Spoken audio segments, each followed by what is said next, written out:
Welcome to this special edition of Fall Rail Fanning. Usually in Fall Rail Fanning videos, I do a tour, but I was at Union Station, plus I was planning to meet with John the Stupid Guy, but I couldn't rail fan on Sundays. Anyways, there was this subway train I caught at Dundas TTC Station. This video should be at the Toronto Railway Museum and Union Station, and should feature a special tour for steam locomotives. Enjoy the video!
Cab cars are one.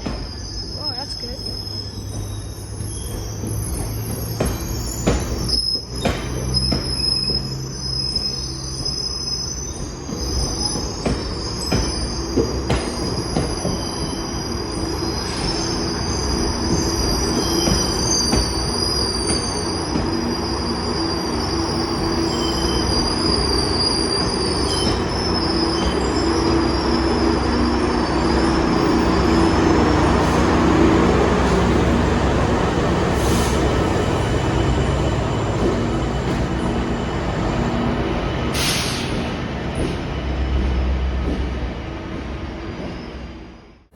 Over here we have 557. There's a lot of F59PHs in this video. In fact, all the catches are F59PHs. Enjoy, other than the via rail ones.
Okay guys, we're here at Roundhouse Park.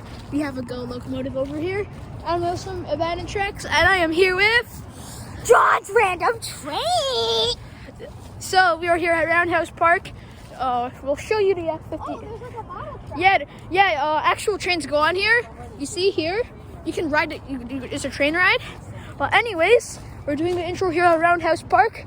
We'll show. Yep. There's a diamond. Foamers. I'll show you guys the train footage now. But before we get started, make sure to thumbs up, like and subscribe, and enjoy the video. All right, guys, we're here. Look what we have here. We have a railroad crossing track. Over here, it's like a model train railway. It's actually so cool. And I'll show you the locomotives here.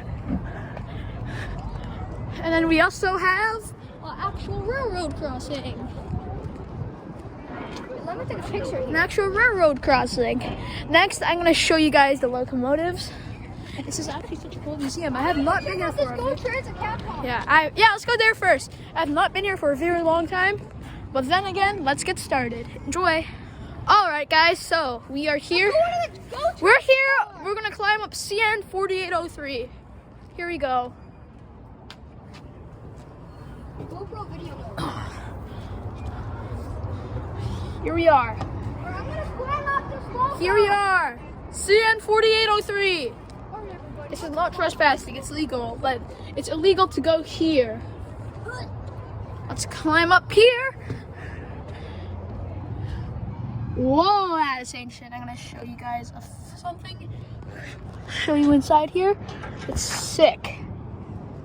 And this is inside the cab. This is a GP7. Yeah, this is GP7. Let me open this door. It's in a special color scheme for CN. No, you're not allowed. It's locked. And now I'll show you guys the next clip. Next up, we got to GO Transit cab car. Climbing down CN 4803. Let's go check out this 1967 Hawker Siddeley GO Transit cab car. Let's go see this. First, we have a picture of 104. I can't zoom in now, so I have to go like. This from the 1960s. Yeah, it's a 1967 Hawker Siddeley cab car, and it looks pretty good. Canadian Pacific. Yep, in the old scheme. I'll show you that later. Wait, and I'll show you more trains. Guys, we're on our way to the next step. Oh, by the way, there's a CN tower looking gorgeous. Next up, we're gonna go to CN 40. No, not the CN 43. We're going to go in the Canadian Pacific Cape Race car. Really historic. I love it. Let's go check it out. I'll show you guys it. It's right here. Let me show you guys me climbing. All right, guys, we're gonna go climb up this old passenger car. Oh, it's locked. Let's just try it anyway. Well, let's try the other side. Here, it's being locked. It's a sleeper car, but it is what it is. I heard it's trying to be preserved. Unfortunately, we can't go on it. I'll show you guys the other end of it. Let's go. It looks beautiful. I'm not sure what year it's from. We also have a Toronto, Hamilton, and Buffalo. While I'm at it, I'll show you guys this.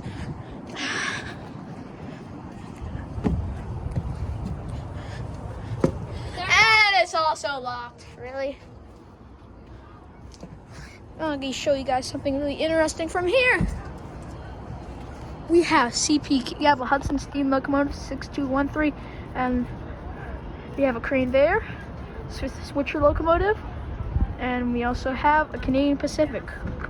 It's not open. Alright, I'm gone. I'm gonna climb up CN 4803. I'll show you a specific process. It's really cool. Showed on the black. It's really historic. It is a GP7 built by GMD. Right. 4803 was retired in 1984. Was donated to the city of Toronto for Toronto's 150th anniversary. Now let's go climb up the locomotive. Look, here we are. Over here, we have right here. This is where the operators would be. These are where you can enter the locomotive, but it is definitely locked. Anyways, I'm gonna come down now. Here we go. And there's the fuel cap.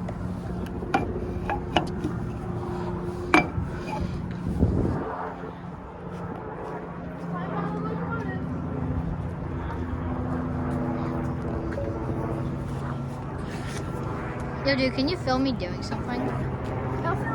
How to use your GoPro. Alright, we're here at the railroad crossing here.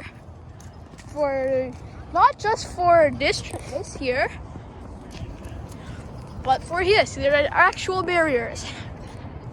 Look, listen, live. Here, it says for like the miniature train. The miniature train's gonna be later today, okay? Let's see. Yeah, John, here, cook. There's John's Random Trains on YouTube. Shout out. Oh shoot, I killed my shoelaces. Yeah, that's not. Maybe we can try bringing the Western Coal and Haze bell. Yeah. I wonder if it'll shake.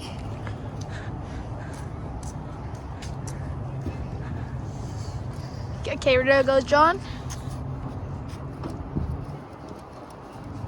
That ain't budget. Alright, guys. Alright, guys, we're at the museum store. What is this thing? Good Oh, I question. love Ooh, these things. let me try the mechanism. Whoa, that's satisfying, John. There. Attaboy. Woohoo! Woohoo! Me trying to start my Ford Model T. Okay. You're the one talking because you're older. Okay, no. Wait. Okay, so I'm gonna go ask the staff now to activate the railroad crossing. Okay. All right. Right here, we have the Canadian Pacific Sleeper Caller. Hello, everyone. We're There's a back. steam whistle. There's a Canadian Pacific Sleeper. There is the Rogers Center. Over there, and a Canadian Pacific switcher. Let's go check them out, John. Let's uncouple this boxcar first. Yes.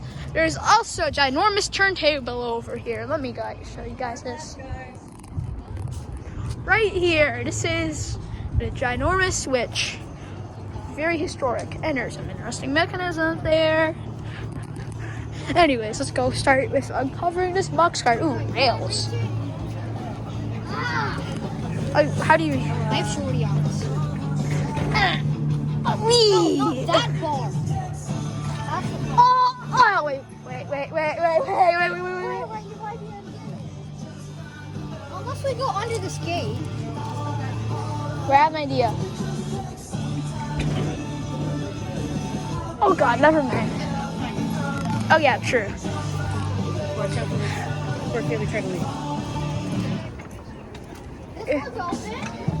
This is open. CP 720. They don't want you going up any higher.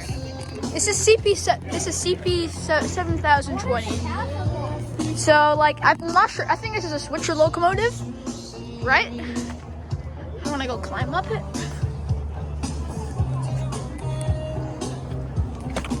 Right. There is also, fun fact, there's another CP 7020, but it's CPKC 7020, and it's a military unit. Inside here is the cab car. The cab. Looking nice and historic. I'll show you guys the other side. Here's the Canadian Pacific Topsy.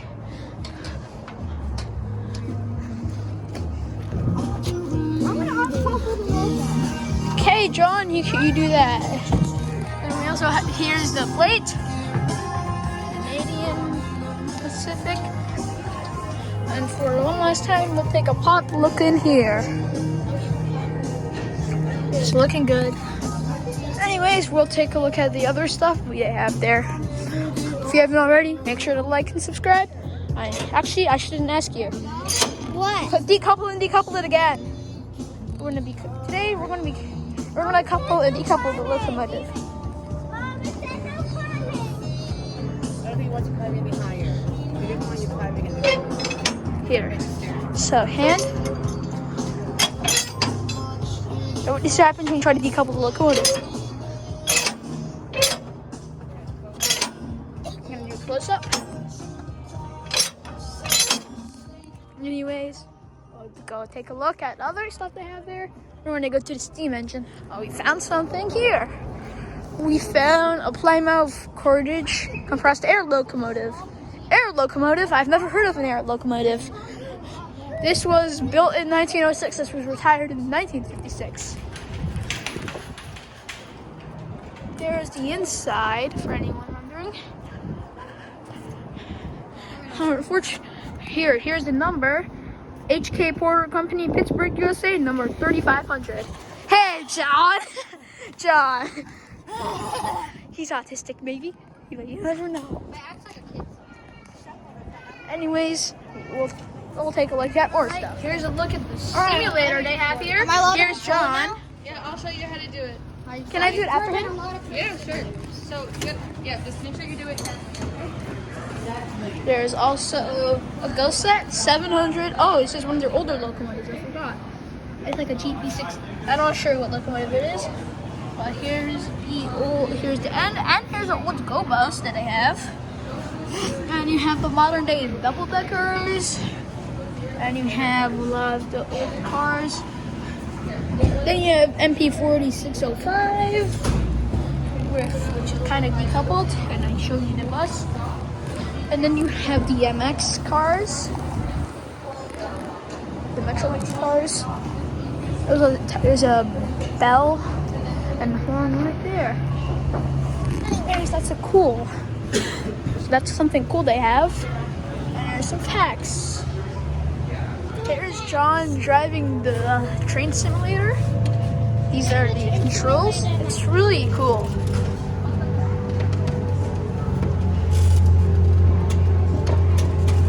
And then he switched the headlights. He enabled the bell. And this is the air brake here. And he enabled full throttle. There's a single. Here's the actual simulator. This was the horn was connected. Yeah, true. It would have been cool. You can ring the bell. Anyways, I'll show you when it's my turn to do the train simulator. Next, we have a Via Rail LRC car here. Let me get a better angle. There it is. Pretty good locos. Here's some interesting dining stuff and dining cars you can find on a train. This is your CN stuff. This is CN with their old logo. This is Canadian Pacific. And I'm not sure about this. I'll make sure that's we have a lot of, if you like mock trains, this is your heaven. We have a Union Pacific train here. I think it's what do you call that? Those bullet trains. I'm not really a bullet train, but like turbo train. We have a lot of cabooses here. Boxcar. Some other cars. And here's a steam locomotive. I want everyone to tell me, is this Here's a Union Pacific. Then you have some more railway cars. Let's move on to the second display. We have this train here. that was actually my favorite, the yellow and I'm not sure if this is non-fiction or fiction. We have this. Here's a steam locomotive here. And we also have this loading cargo on our train. Our third set. Oh, getting big. We have Power Locomotive 369. Verticana 70,000. Interesting. I didn't know that even existed. Long. Here, British Railways, Meridiana, I think that's what it's called. Here's the facts. You can pause the video if you want to read them all. Let's move on to the final display. We have some CP locomotives, some box cars that look like by CP 2710, and more passengers cars. Yeah, I think that's about it, guys. So we have look F59PHs in miniature. The headlights on. Something cool about this specific display is you can just like slow it down. Vehicle. So that's really cool, you know. Like here are the controls. Just crank it up to the max, and you see a zoom. And if you do that, it stops. You know.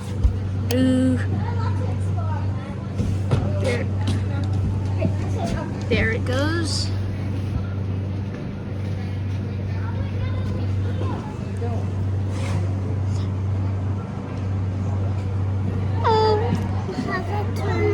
Wait. Here you go. Should be speeding up.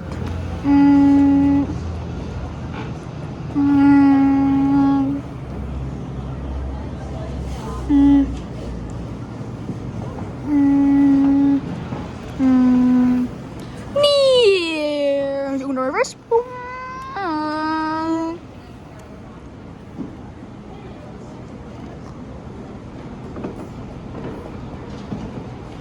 Ooh, perfect parking. I'm gonna show you guys how this just see the parking.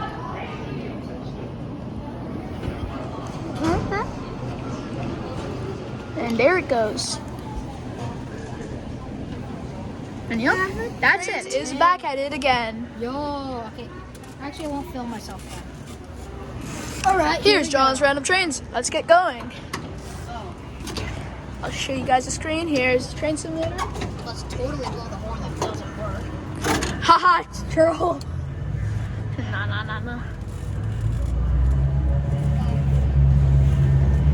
John, you said this at 4.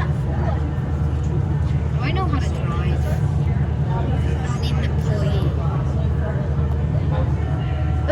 Let's see if we can make a switch. How do you make a switch? There's like so many switches. Oh, crossing. There's a crossing. No, there's a crossing later on, but yeah. As soon as this hits 5 minutes, that means can I have a turn? No, it's my turn. And then you have like 2 minutes. No, it's this guy's. You went already, right? No. Did she go? No. Did your sister go? I'm asking your brother. No, I have a job. Sarah, I want train movement to go. Yeah, after you. You can go after me if you want. No, it's me. For as long as you want. It's me next. I was in line first. But you'll have it as long as you want. No, because there might be other people who's going in line. I'm giving it to train. Wasn't telling Mom, John. I'm next. You're in a yard, so. Pardon? I'll cry about it. It's my party. I want to choose my friends first. Shh. It's sort of going to YouTube, John. I was coming for you, John.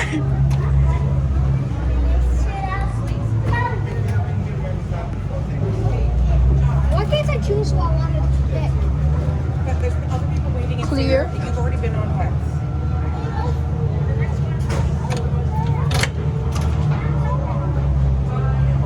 Unfortunately, you can't make that switch like over there. Can I go? And train should be stopping anytime soon. I'm slowing this. What does that do again? That's the independent.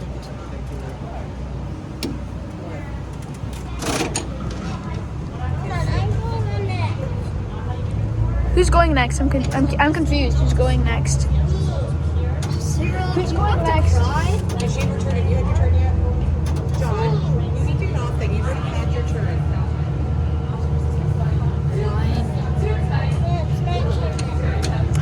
And we'll be off. Something. Next, I'm gonna show you the. After this, I'm gonna show you the other parts of the museum. Alright, guys. They move it? Yes, we will. We'll be doing a locomotive tour with John's Random Trains. The tour guide should show us what we'll be doing. Yeah, John. 215. What train is that? Oh, the turntable. Look at the turntable go. Let me see this. So everybody, just for your information, this is the world's, not the world, This is Canada's largest turntable, 50 meters, okay? It runs on compressed air at 60 pounds pressure, and it'll take 2 locomotives at a time. Wow. Okay, come on. There it goes. Let's go. Let's watch the turntable go. Should be stopping any moment. We'll be learning how to drive diesel or steam. Well, I'll be teaching you a little bit about the steam locomotive. Ooh, it says we will take just it. before you go in there, you with your parents? Our parents are back there. Okay, you stay with your parents, okay? And do not wander around here, okay? Okay. You stay with them, all right? All right. Feeling sorry. That big old steam engine.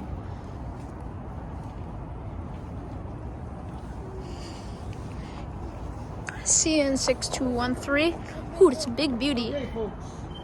For those of you with kids, Whoa. keep your kids with you. There are things inside here that can hurt them. So do not allow your children to run loose, please, okay?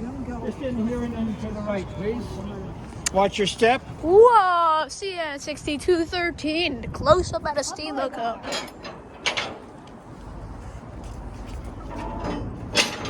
That's the couple. That's the coupler. You boys over to the right, there, please. Beautiful. Oh, I didn't even notice. And there's this big crane thing, and the CP switcher's down there. Good afternoon. My name is Robert. I'm a former locomotive engineer and instructor with Canadian National Railways. And yes, I have operated this class of locomotive. It's a Canadian National Northern type steam locomotive Come on, built Hudson. in August of 1942 by Montreal Locomotive Works, the famed Angus shops of Montreal.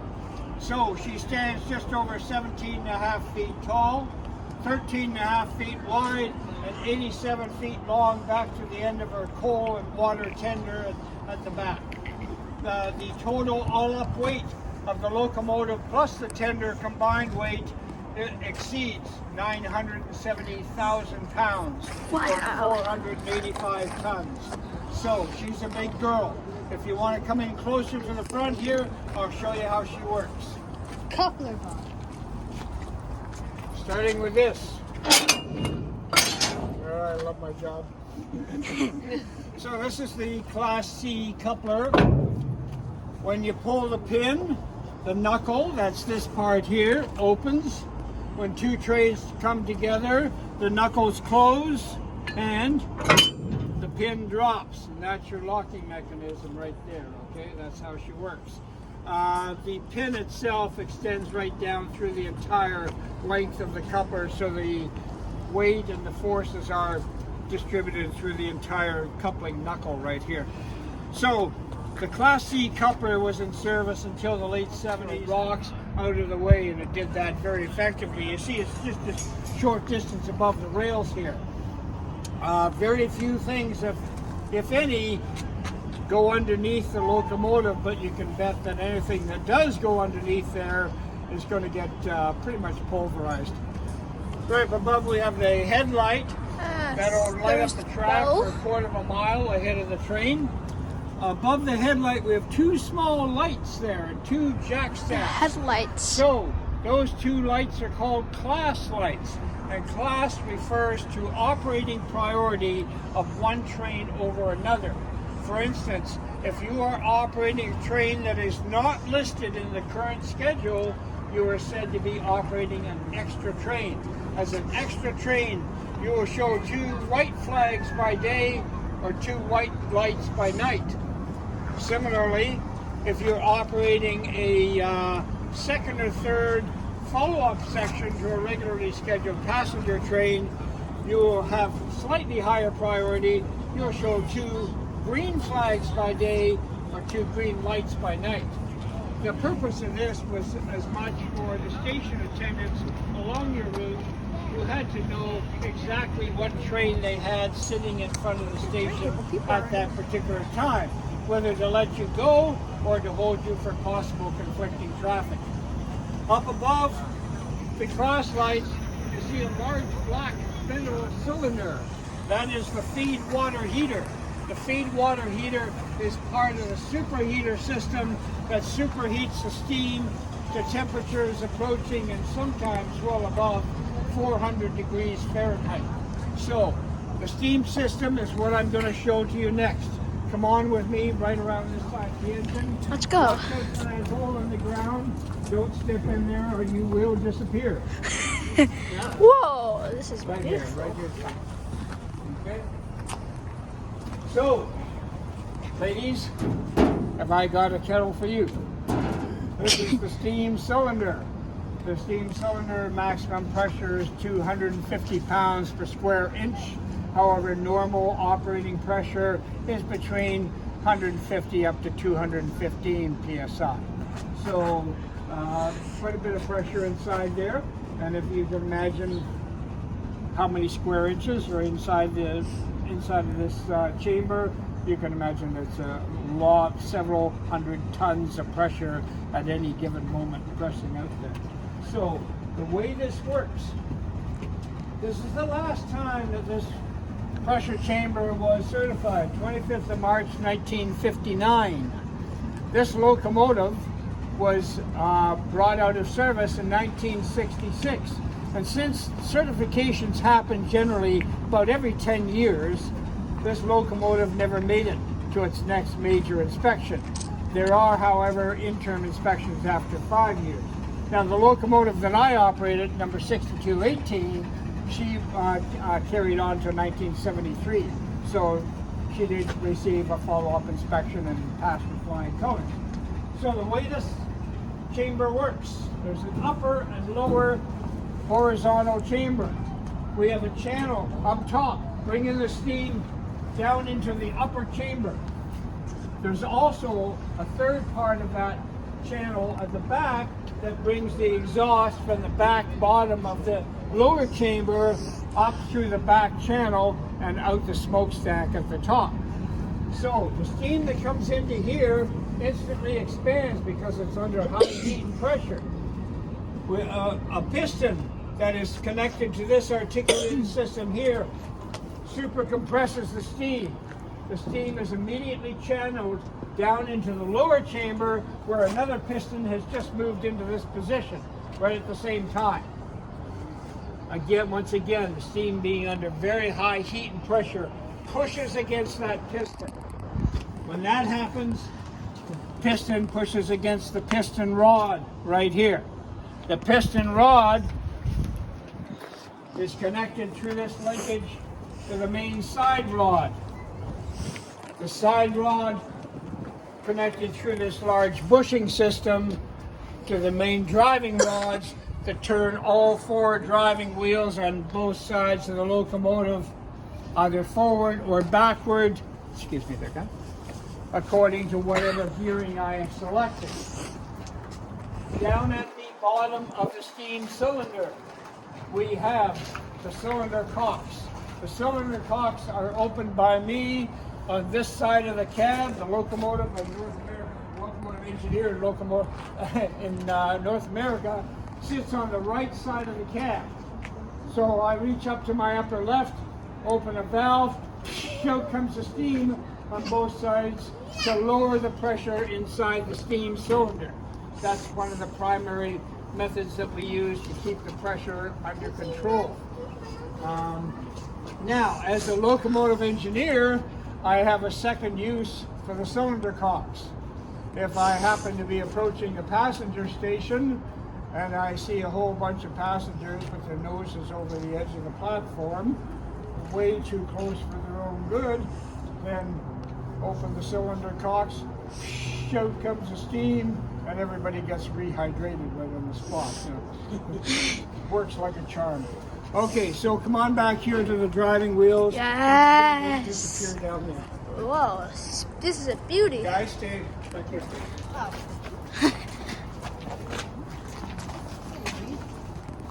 Okay, so these are the drivers. These are the meat and potatoes of this baby. Each one of the driving wheels is made of case-hardened steel. That's this stuff right here. This is case-hardened steel. This is cast steel. Totally different process. case hardened steel, much more dense, much heavier. Each one of these wheels weighs 5,000 pounds of case hardened steel. Around each wheel, we have a tire. The tire is also made of case hardened steel. And the tire is there to protect the much more expensive wheel from wear and tear. Now, the tire has a finite life. If the tire becomes damaged, or if it falls below normal values, the tire has to be replaced. So, if that happens, the locomotive comes back into the shop without the tender on the back. All of this running gear here has to come off. The locomotive then gets picked up by a pair of 200-ton cranes. The wheels come off eventually. Then the tires come off the wheels and they slap a new set on and back she goes. So that's one of the reasons why steam locomotives kind of fell by the wayside after a period of time, not to mention economic considerations.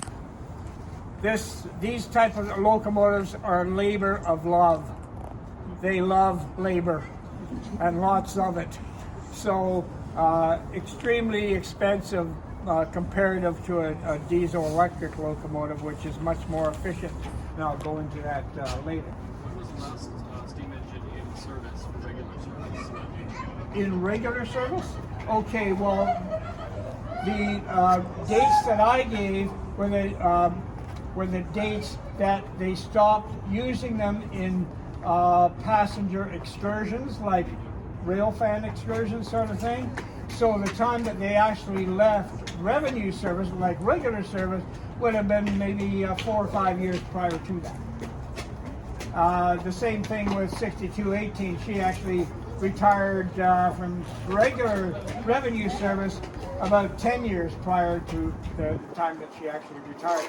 Diesel locomotives started really taking over starting in the 60s sort of thing, late 50s and into the 60s. So we have several systems and subsystems on board this locomotive. This is one of them. This is the steam injector. The steam injector takes hot water directly into the steam system using what's known as the Venturi principle, where it actually injects steam. It's at a lower pressure than the boiler pressure, but the boiler pressure has steam and water moving through it with higher pressure sort of thing, and it develops a suction, and that suction brings in this water. So that's what's known as the Venturi principle. You might also, any of you who have ever worked on a car that has a carburetor with a butterfly valve, okay, that works on the same principle with the butterfly valve. So at any rate, so this is kind of the butterfly valve on steroids. So that's the function that it serves. In understanding how a steam locomotive works, you have to understand that right from the very front all the way to the back, right in front of the cab, is the boiler. The boiler contains 130 boiler tubes about this big around. They are set up in 4 groups, 2 lower groups of 35 and 35, and 2 upper groups of 30 and 30. The lower groups take the water over the firebox. The firebox heats the water to turn it into steam. Once it turns to steam, the steam goes into the upper set of boiler tubes to go through the superheater system. Now, I mentioned the superheater system several times. So, apart aside from the feed water heater, this next dome is the steam dome. That is your primary heating point right there. Back of the steam dome, we have the sand dome. The sand dome is a 60 cubic foot container of sand. What do we use the sand for? We use it using compressed air. We put sand down in front of the number 2 wheel right down there. You'll see the pipe coming down there. And the number 3 wheel. That is where the sand goes down in front of the wheels to give extra traction for a wet and slippery rail. Back from the sand dome, we have the recirculating dome. Recirculating dome takes the water that has failed to turn to steam and puts it back into the system using another heater unit, which is located just forward of the cab. So those are all components of the systems and subsystems on this locomotive. Back here is the water pump. This is what pumps the water through the system. It starts operating at 60 pounds of pressure. Nominal pressure is 80.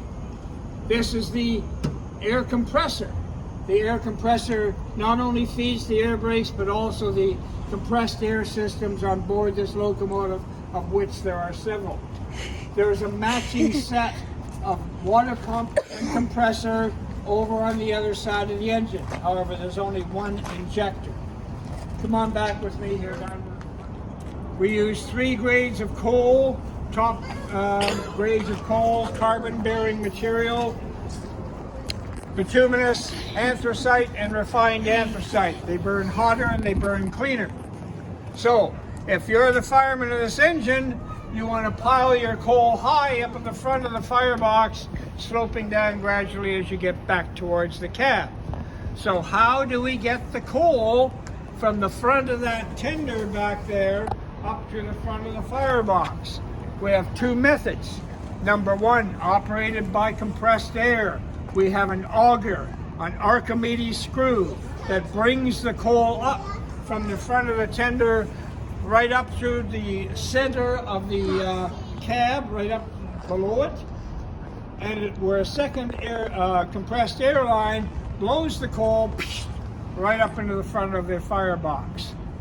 The other method I mentioned, the good old Armstrong method with the shovel, okay? So if you're the fireman of this engine, if you're really smart, what you'll do is you'll pile 2 piles of coal inside the cab on the floor, and you'll use those piles of coal to kind of even things off as you go along. If you're exceptionally smart, you will get those piles of coal ready before you leave the station of your departure, and you might even get to sit down for a couple minutes. Down at the bottom of the firebox, we have these small doors. They're called dampers. The dampers are used to allow fresh air into the fire to fan the flames. If it's a hot, humid day, well, we close the dampers, or if it's raining out for that matter, we close the dampers and we use, guess what? Compressed air from the locomotive blower to fan the flames inside the firebox, okay? Another thing that we use the dampers for is to, when the locomotive comes back into the shop, it has to be serviced, major service. The cleaners will clean out all the slag coal. I don't know if any of you, you cannot rush this engine. If you try to rush it, she will turn around, she will bite you. And when you get bitten, every single passenger in your train is going to know about it, because every single passenger in your train will be laying on the floor instead of in their seats. She has quite a bite to her. I had that happen to me once on a steam excursion coming back from Fort Erie, Ontario in 1966. I also had a VIP passenger on that train, none other than Colonel Harlan Saunders of Kentucky Fried Chicken. Now, Colonel Saunders had brought enough chicken for everybody on that train. Everybody except me after this. So I tried to push it a little too much going up a grade with a slippery rail. The wheels lost their grip. This got transmitted through the couplers all the way back down the train.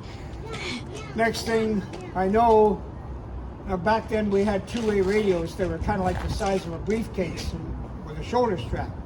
So I get this call on the two-way radio. I'm sitting right up here in the cab. I get this call. Well, that's really great, Donald. They always call me by my last name, you know, piss me off. That's really great, Donald. You've knocked us all down back here. Now, would you mind standing us back up? So yeah, I never got a Christmas card from Colonel Saunders that year. I don't know why. Anyway, come on back to the tender here, okay? My headphones at 20. Coal goes in the forward part of the tender right here. 12,000 gallons almost, imperial gallons of water into the water portion of the tender. How do we get it in there? By gravity. You are standing underneath the coal tower, capacity of 3,000 tons. And the coal just pours out of the front electronic front door, the bottom center of the coal tower, and it takes about 3.5 minutes to fill up this portion of the tender. It takes a little longer to fill up the water portion, about closer to 10 minutes to fill that up. This tender's weight is supported by these two 6-wheel trucks, front and rear. Each one of these 6-wheel trucks weighs 43 tons, 86,000 pounds, more than a fully loaded tractor trailer. So a lot of mass with this engine, as you can well imagine. At any rate, 1 second, I'll help this lady. I'll be back with you. Whoa. Whoa, this is so cool. Buckler. Can we climb up the locomotive? No. Okay. Sorry. Aw. I kind of wanted to blow the whistle. Does the bell work? Nothing works. There's no air pressure. Okay, so this is the rear business end, as you can tell. The capacities of the tender are written on the back. 6213, that's the locomotive number. Barring a disaster, the tender and the locomotive stay together for life, unless the locomotive is in for major service when they separate the two. So, the air brakes, this is the supply line right here, going to your train. This is the return line going back to your air reservoirs, your air tanks. The air reservoirs are over on the other side of the engine up near the front. You see two large black tanks hanging from the front side there. Okay, so the old type of air brakes, positive pressure to apply the brakes, negative pressure to release. That was the old system. Today it's the opposite. Today, for safety reasons, we use a one hose system. When I charge the air through the train line, the brakes all release. When I make an application, I take the air from the train line back through the same hose to my air reservoirs, and the brakes apply. So it's a safety system of sorts, okay? The other thing I was going to show you right here, this is the steam line. The steam line is there for steam under 60 pounds pressure to heat the passenger coaches during the wintertime through radiators, okay? So that's the system that they used back then. Now I'll take any of your questions at any time. We're going to walk back up towards the front. If you want to take pictures of your kids or whoever sort of thing, no higher than the cow catcher, please, okay? Otherwise, let's take a hike up front and get you all back into the sun there. Alright guys, this concludes a tour of CN6213. This big beauty, gotta love that. Anyways, we're gonna check out the other parts of the museum. Thank you so much. Yeah, you're welcome there, guys. Have a good one. After that tour of the steam engine was over, we went over and did some more quick rail fan at Union Station with me and John's Random Trains. Enjoy the footage.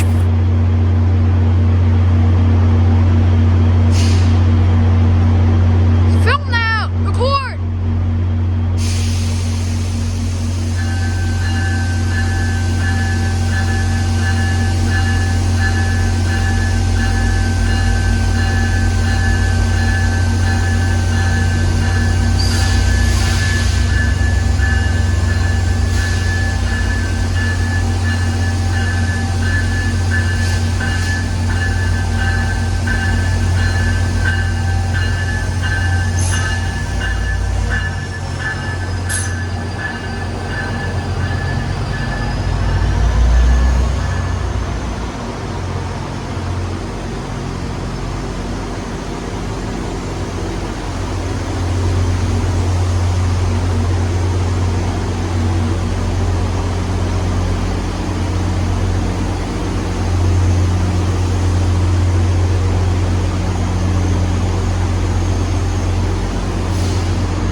is. There it is. There it is.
That scared me.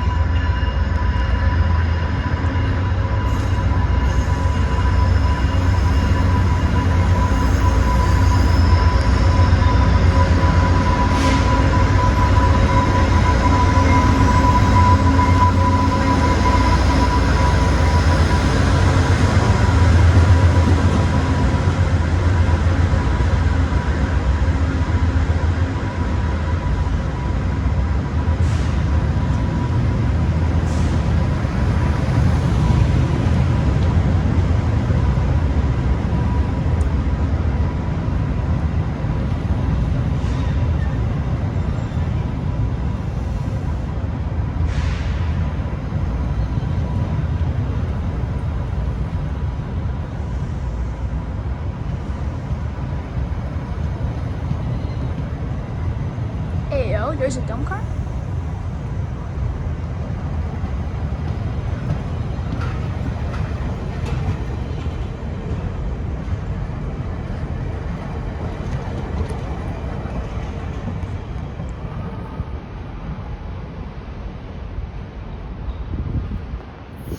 There goes the equipment move.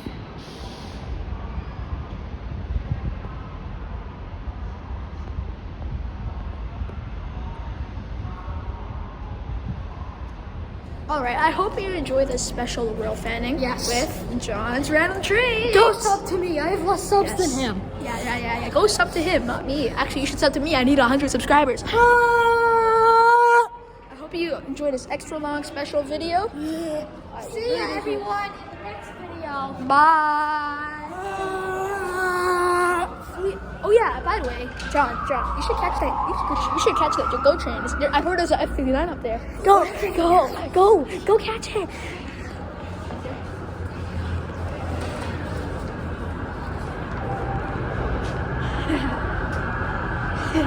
And there he goes. Anyways, that's all for this video. Make sure to like and subscribe, and have a good one.